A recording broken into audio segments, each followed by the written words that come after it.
Introduction. Hello friends, here you see some fruits are kept on the table. We have 5 mangoes, 3 apples and 2 pineapples.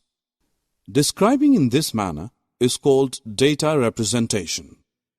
Suppose you want to know the runs your favorite cricketer scored in last World Cup final. How will you know that? You have to look at the scorebook. The scorebook has all these data. Data handling is all about keeping the information safe.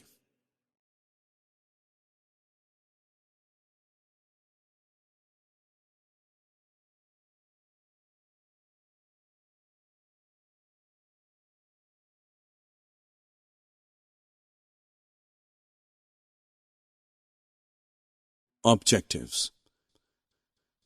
At the end of this lesson, you will be able to record data using tables, represent data using bar graphs. Friends, it is easier to find out things when they are kept properly. Well-arranged things are easy to handle. Similarly, organized data is easy to interpret. Unorganized data is called raw data.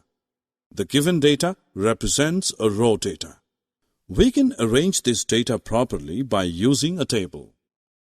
Tables help us to represent data in a well-organized way.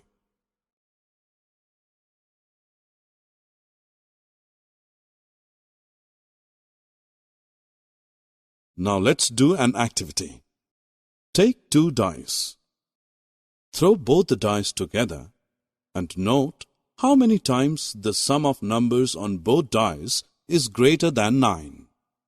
Also note number of times sum is less than 9. Do this activity for 20 times and mark in the table each time. So we see that marking helps us to record data. These are called tally marks. Instead of counting each mark one by one, skip the count by 5s and add remaining marks to the count. This makes counting quick.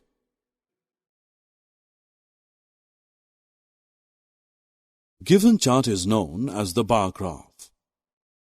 These graphs are another way of data representation.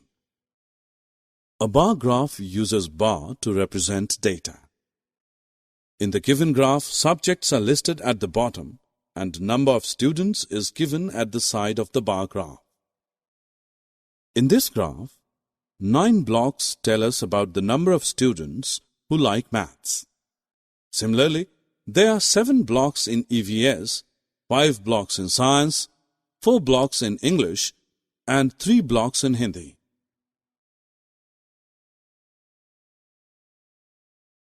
Summary. Let us summarize what we have learned. Unorganized data is called raw data. Organized data is easy to interpret. Data can be arranged using tables, tally marks, and bar graphs.